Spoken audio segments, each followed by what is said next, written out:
todo paciente internado recibe soluciones, es decir, líquidos endovenosos, porque está a cargo del médico la hidratación del paciente. Es fundamental el hidratar al paciente de forma adecuada.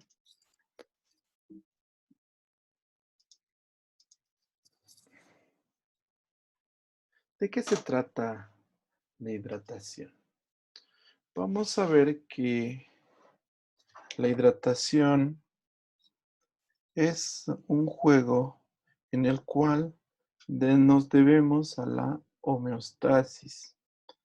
La homeostasis quiere decir que es el equilibrio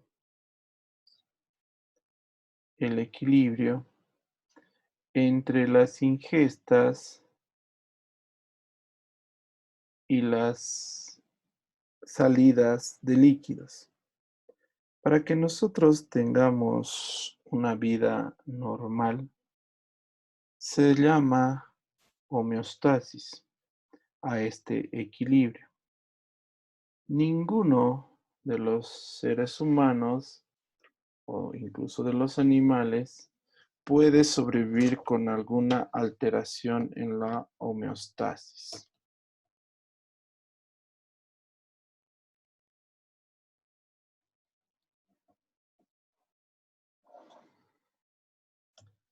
Nuestro organismo presenta mecanismos reguladores.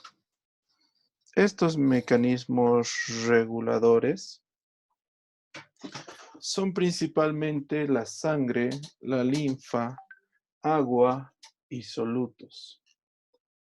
El cambio en cantidad y circulación de estos reguladores permite mantener un equilibrio en el organismo. Cuando hay mayor actividad en el paciente o en la persona, se necesita mayor cantidad de mecanismos reguladores. Cuando hay menor cantidad en las actividades del paciente, se necesita menor cantidad de mecanismos reguladores, es decir, disminuye la actividad, disminuye el requerimiento de mecanismos reguladores. Vamos a ver que el organismo, el ser humano, está constituido en el 40-60% de líquido, de agua, con algunas diferencias en sexo, en edad, en contenido graso. Mientras menor sea la persona, mayor cantidad de agua presenta. Mientras mayor sea la persona, mayor cantidad de agua tiene el paciente. Lo mismo, cuando es mujer, tiene menos cantidad de agua a que cuando es varón. La edad del paciente es lo que hemos dicho, y el contenido graso. Mientras mayor cantidad de grasa exista, menor cantidad de agua hay. Entonces es por eso que el hombre tiene mayor cantidad de agua y la mujer tiene menor cantidad de agua. ¿Qué nos dice esta diapositiva? Esta diapositiva nos dice que si uno de ustedes me llama a las 3 de la mañana y me dice, ¿sabe qué, doctor? He tenido 5 vómitos y 10 diarreas. Yo le digo, no hay ningún problema, nos vemos mañana en la mañana y te doy tu tratamiento. Pero si ustedes me dicen que mi hijito, su bebé o su abuelito que ha venido de visita ha tenido 5 deposiciones y 10 vómitos, yo le digo, no importando que sea 3 de la mañana, nos vemos en 10 minutos en el hospital. Porque la cantidad excesiva de agua de los niños y la poca cantidad de agua en los adultos los hace muy sensibles a los cambios de electrolitos. La homeostasis es muy precaria en los ancianos y en los niños, especialmente en lo que es líquidos y electrolitos. Por lo tanto, el agua es fundamental, ya que corresponde casi al 40-60% del organismo. El resto está formado por grasa, proteínas, minerales, carbohidratos. No hay problema. Esta agua no solamente está repartida en un solo espacio. Esta agua está repartida en diferentes espacios. Tenemos principalmente dos. El espacio intracelular que está dentro de las células y el espacio extracelular. Para fines académicos, vamos a poner que la cantidad de agua para nuestros pacientes va a ser el 60% para todos. No va a haber una variabilidad como en el anterior hemos dicho que haya de 40 a 60, sino para nosotros todos van a tener de 60%. Considerando esto, vamos a ver que en el líquido extracelular está el 20%. En el líquido intracelular está el 60%. Si nosotros vemos un paciente de 70 kilogramos, entonces vemos un paciente de 70, aquí abajo estamos haciendo, vean, de 70 kilogramos, va a corresponder, por regla de 3, al 100%.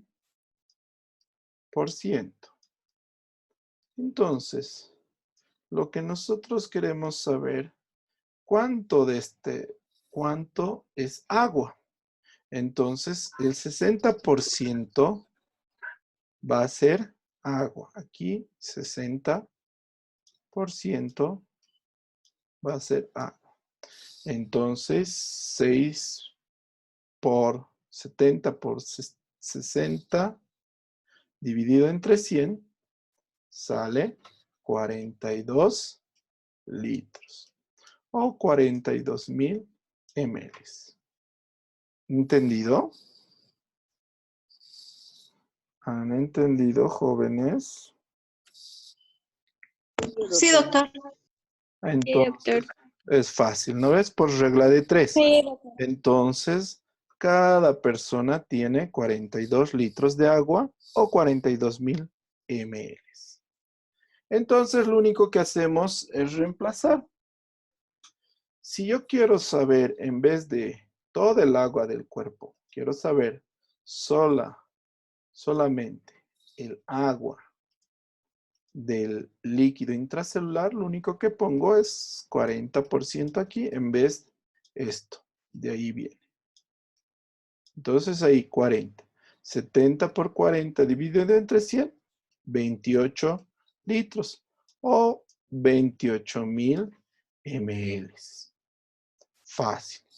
Lo mismo, si yo necesito saber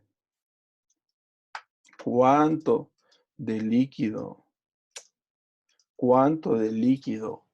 plasmático, digo de intracelular tengo, es 20%, entonces aquí pongo el 20.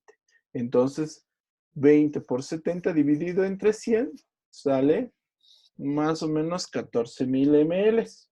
Entonces, pero el líquido extracelular, este líquido extracelular está dividido en dos espacios principales, en el plasma y en el intersticial. El plasma corresponde al 5% y el intersticial al 5%, pero los dos dan un total de 14,000 ml. Hasta ahí entendido, ¿verdad? Sí, doctor. Si alguien tiene duda, esto tienen que entender muy bien. El examen se basa en conocimientos de cálculos, así que por eso me estoy tomando el tiempo. Si estas, ¿cuántas diapositivas son? 63. Si las 63 me toma 3 clases, las 3 clases pasamos. Pero necesito que entiendan y hagan los cálculos por sí solos. De todas maneras está grabado y además están bien. Entonces, lo mismo, si yo necesito calcular la cantidad de líquido en el líquido plasmático, es el 5%, entonces pongo 5% aquí, 5%. 70 por 5 dividido entre 100, sale 3.500 o 3.5 litros. Pero todos sabemos que la sangre de una persona de 70 kilogramos es 5 litros. ¿Y por qué aquí sale solo 3? Lo que tienen que entender que aquí solamente estamos hablando del líquido plasmático. No estamos hablando del líquido del glóbulo rojo, no estamos hablando del líquido del, de las plaquetas. Entonces, un montón de líquido que nos falta.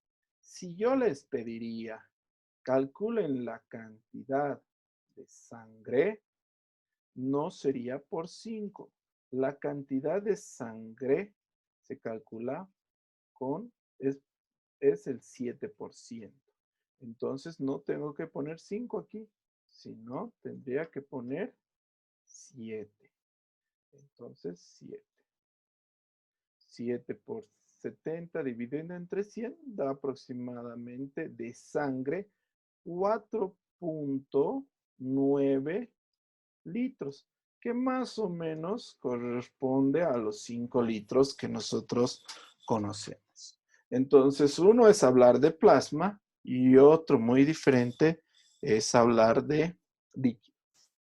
Estos cálculos tienen que comprenderlos y saberlos hacer. No siempre el paciente pesa 70 kilos.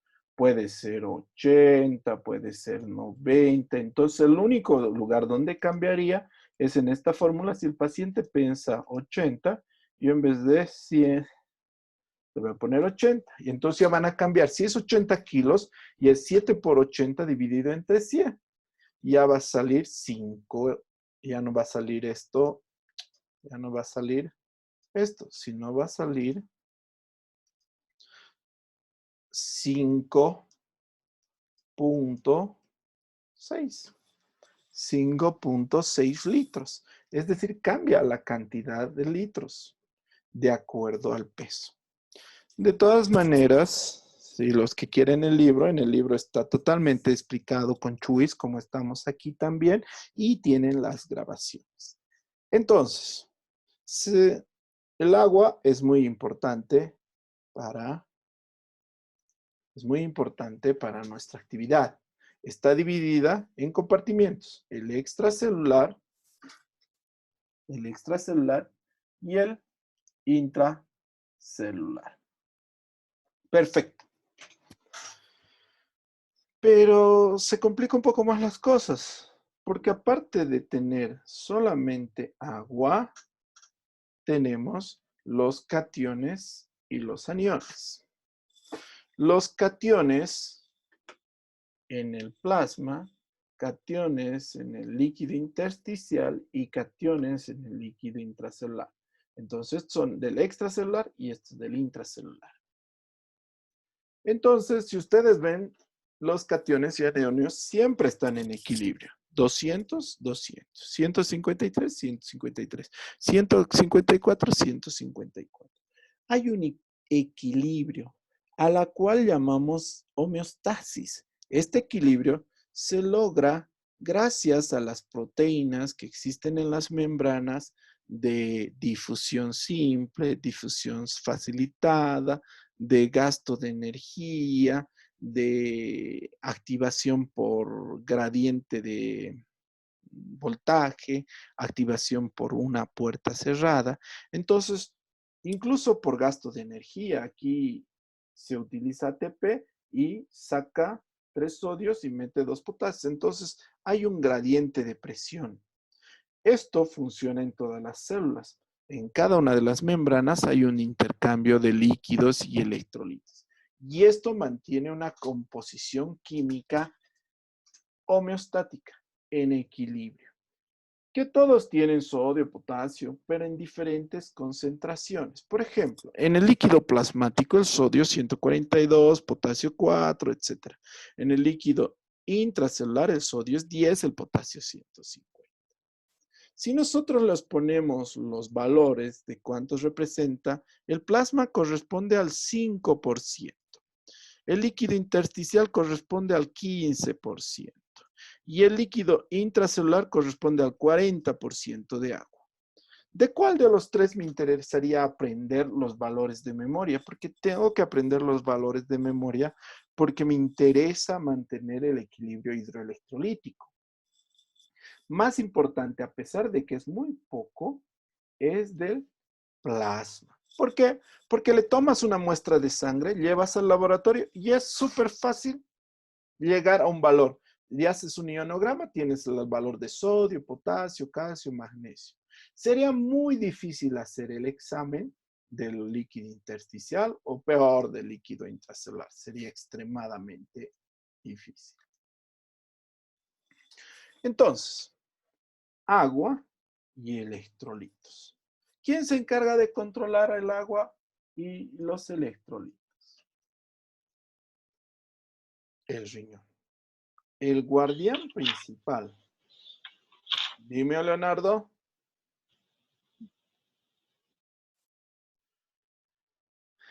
El guardián principal de los cambios No, hidroeléctricos.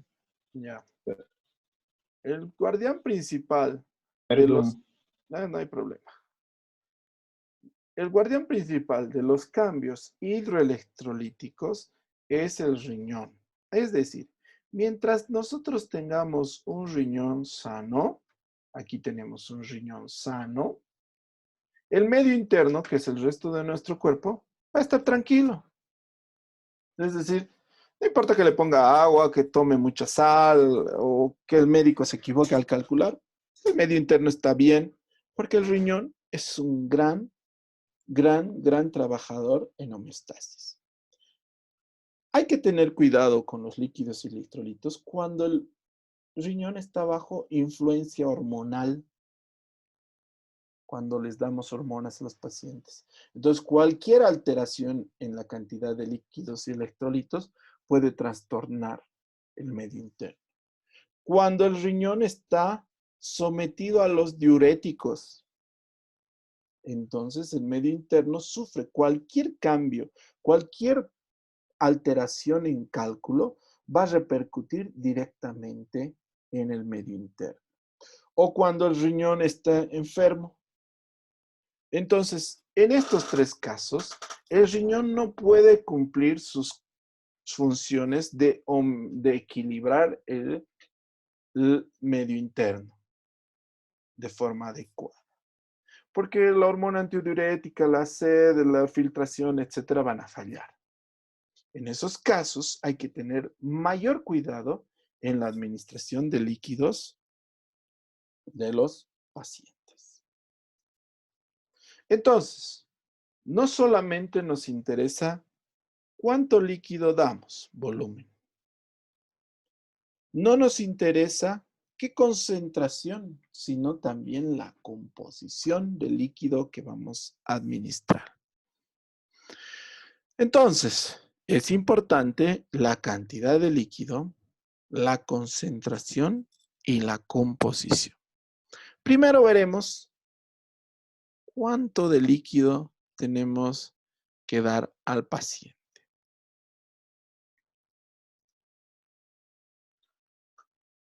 Debemos empezar por nuestro conocimiento de fisiología, que existe pérdidas y ganancias. En un paciente sano va a haber ganancias, es decir, lo que ingiere. Conscientemente toma entre 800 a 1500 ml, más los alimentos sólidos le aportan 500 a 700 ml, más el agua de oxidación, 500 ml. En total, de 2500 a 3000 ml. Entonces, las personas aproximadamente consumen de 2500 a 3000 ml día. Eso en forma natural. Obviamente, si consumen de 2500 a 3000, también debe haber pérdidas de 2500 a 3000 ml. Ya sea por la orina, intestinal, sudor, pulmón, piel, debe haber pérdida. Entonces, si pierde 2500 a 3000 y gana 2500 a 3000, estamos hablando de una homeostasis, un equilibrio. Este equilibrio se rompe porque cuando nosotros lo internamos a un paciente, este paciente ya no recibe nada por la vía oral o nosotros controlamos la cantidad de que recibe por vía oral. Y en base a esto tenemos que más o menos calcular cuánto de líquido debe recibir. Se entiende líquidos vía oral, alimentos vía oral, pero ¿de dónde viene esta agua de oxidación interna? Porque no crea el cuerpo agua. ¿De dónde viene? Esta agua de oxidación interna es, imagínense que todas las células son como globos de agua, balones de agua, que cuando se mueren revientan esa agua y esa agua es absorbida por el cuerpo. Miles y millones de células mueren cada día. Esa agua es reabsorbida por el cuerpo y esa es la agua de oxidación interna. Entonces, aproximadamente 500 ml. Pero este paciente está en actividad, está trabajando, está yendo a la escuela, etc. Cuando el paciente está internado, no tiene tanta actividad, hay menos cantidad de muerte celular, por lo tanto, nuestro valor de agua de oxidación cuando el paciente está internado no es 500, es solamente 400 ml.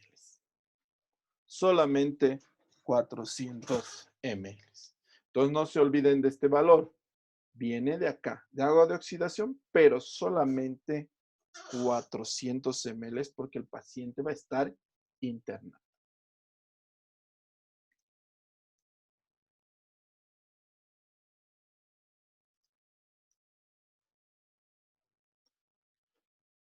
Entonces, ya sabemos de dónde vienen las ganancias y las pérdidas. Eso es un equilibrio, eso es una homeostasis. Ojalá se mantendría así el cuerpo siempre, pero no es posible. No es posible. Existen pérdidas anormales de 3 causas: tracto digestivo, sudoración y taquipnea.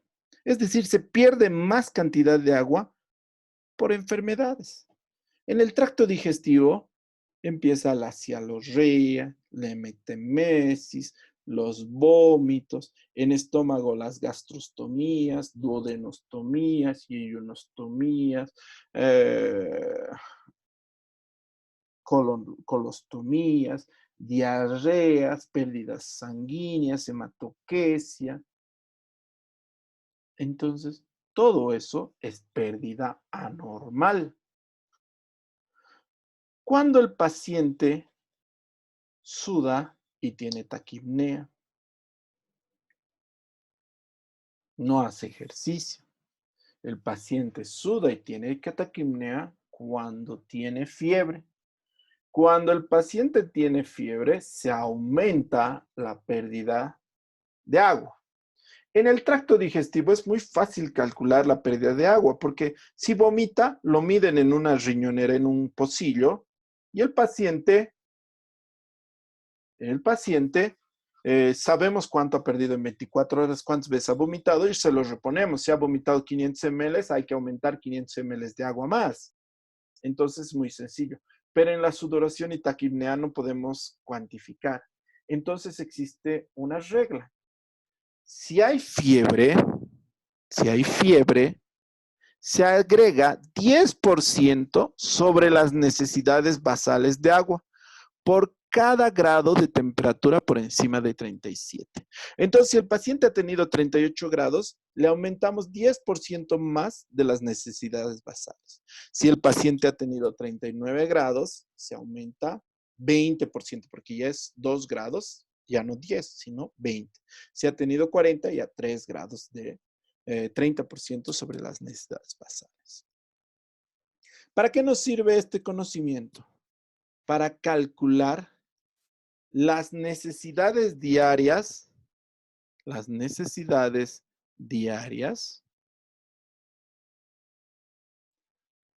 de agua del paciente. Y eso es igual a necesidades basales más pérdidas anormales más necesidades de corrección. Entonces, las necesidades diarias de agua son igual a necesidad basal, pérdidas anormales y necesidades de corrección. Las pérdidas anormales, ya hemos visto, las pérdidas anormales vienen principalmente del tracto digestivo. Las necesidades de corrección vienen de la fiebre patológica. Veremos. Primero empezaremos con las necesidades basales. Para calcular las necesidades basales existen 3 métodos. Una fórmula perfecta, que la guardamos para pacientes graves, inestables, choqueados en terapia intensiva.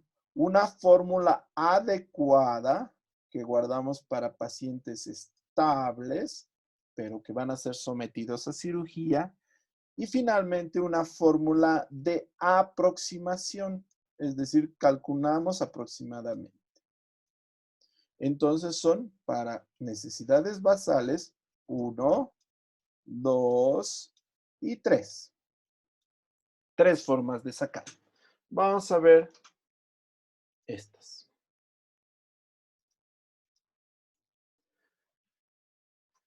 Cálculo de necesidades basales, fórmula perfecta. Esto es para paciente grave. Paciente grave se calcula con superficie corporal. 1500 ml por superficie metro cuadrado corporal. Para sacar superficie corporal, se cambia. Un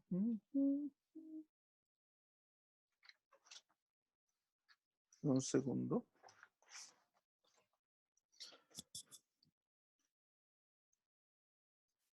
Se cambia.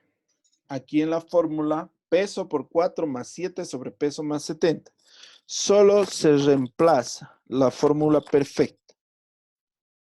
Paciente para nosotros va a tener 70 kilos, peso. 70 kilos. Entonces, 70 por 4 más 7 sobre 70 más 90. Entonces, esto sale igual, si hacen el 70 por 4, 280, 287. Sobre 90 más 70, 160. Igual, sale 1.79.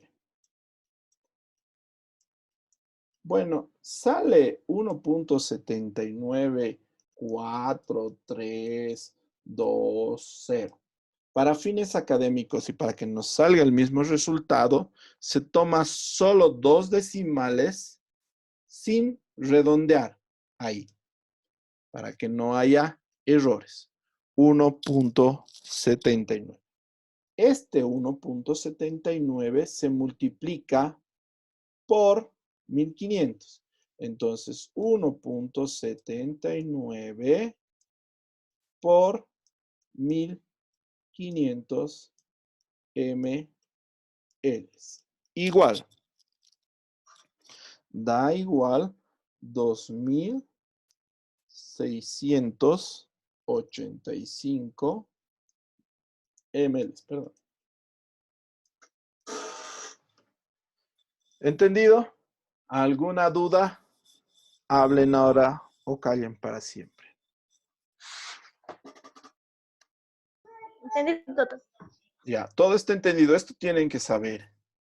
Esto, de todas maneras, está grabado, está en el libro, pero tienen que saber. Esta es la fórmula perfecta. Es decir, para esta necesidad basal, esta primera es la fórmula perfecta. Hay una fórmula que se hace adecuada. La fórmula adecuada es con estos valores predeterminados. Digamos, tenemos aquí recién nacidos, 100 a 150 ml, niños 70 a 90, adultos 30 a 40. Lo único que hacemos es reemplazar. Más vemos adultos, pero ahí también está para niños, por si acaso. 30 a 40 ml por kilo, entonces por 70. 30 por 70, 2100. Puedo usar el valor inferior o puedo usar el valor superior. 40 por 70, 2800. Entonces, como ven, es más sencillo. La otra nos ha salido 2685, pero esa fórmula es perfecta, es decir, es la más adecuada para pacientes realmente graves. Como ven, no hay mucha diferencia entre estas tres, más o menos están girando por ahí. En esta fórmula adecuada, es pacientes, por ejemplo, tiene diabetes y le voy a operar de vesícula. Tiene hipertensión y le voy a operar de apéndice. Entonces, esta es la fórmula adecuada. Entonces, para esto, necesita basal, fórmula perfecta y fórmula adecuada. ¿Y a qué se llama la fórmula por aproximación? Calculas aproximadamente cuánto necesita por líquido un adulto, 3000 ml. Es decir, ¿y de dónde has calculado estos 3000? Es decir, dale 3 litros de agua. En la mayoría de los hospitales van a ver cuánto le están dando, 3000. ¿Por qué? Por esto. Porque la ganancia normalmente fisiológica del paciente es de 2500 a 3000. Entonces, cuando el médico dice 3000, no se está inventando, está calculando por sus conocimientos de fisiología. A pesar de que muchos de nuestros colegas no conocen de dónde vienen esos 3000, están usando una fórmula de aproximación. Entonces, hemos calculado necesidades basales, ya sea por fórmula perfecta, fórmula adecuada o de aproximación. ¿Quién escoge cuál de las tres? Ustedes, cualquiera de ustedes, pueden usar cualquiera de las tres fórmulas, pero de acuerdo al estado general del paciente. Si es un paciente que está grave y le haces una fórmula adecuada o peor, una fórmula de aproximación, pues va a quedar a las puras. Es decir, va a quedar obviamente mal. Puede hasta morirse. De todas maneras, en la historia clínica, en el examen, cuando les dé, va a ser muy claro el estado general del paciente para que no se confunda. ¿Entendido? Doctor, una pregunta. ¿Puedo usar la fórmula perfecta para todos los pacientes entonces? Claro, puedes usar, pero no te olvides que vas a tener 10 pacientes, no vas a tener uno, vas a tener varios pacientes. Entonces, es un poco difícil que hagas para eso. Llegas a las 7:30 al hospital y tienes que calcular de 10 pacientes y a todos vas a hacer perfecta. No, no te va a alcanzar el tiempo. Aparte tienes que dar medicamentos, ver laboratorios, revisar placas, curar al paciente. Es decir, no te va a alcanzar el tiempo. Entonces, la fórmula perfecta está reservado para mejorar nuestro tiempo, es decir, para que nos alcance el tiempo. ¿Entendido? Pero podrías hacer para todos, pero no te va a alcanzar. Y en el examen traten de utilizar la que es adecuada al paciente, porque si no, también falta de criterio. ¿Listo? ¿Quién más? ¿Renate? Sí, gracias. Muy Sí, bien. doctor, una pregunta. ¿La fórmula adecuada tiene los parámetros y se multiplica por el peso del paciente? Sí, aquí está, si vos ves, ahí 70 ml por kilo, dice. Ah, ya. Está perfecto. Muchas gracias, doctor. Bueno, ahí vamos a quedar, chicos, porque ya se va a cortar además el Zoom, 40 minutos más dura, y no quiero avanzar mucho ni muy rápido. De todas maneras, cualquier duda está en el libro y además está grabado. Díganme, jóvenes, antes de que se corte. Y si se corta, disculpas. Solo dice, doctor. Gracias, doctor. Gracias, ¿Alguna doctor. otra cosa más? Gracias, doctor. Ya, la próxima clase es importante también, así que traten de no faltarse, chicos, ¿ya? Bien, gracias, doctor. Ya. Me escriben los que quieran el libro para que se los haga hacer la próxima semana, pero por favor me ha pedido el señor, ¿ya? Y después se van a poner de acuerdo. Por privado nomás, ¿no, doctor? Sí, todo por privado, por favor. Listo, chicos. Doctor, una pregunta. Dime. ¿Cómo hago para mirar esa grabación?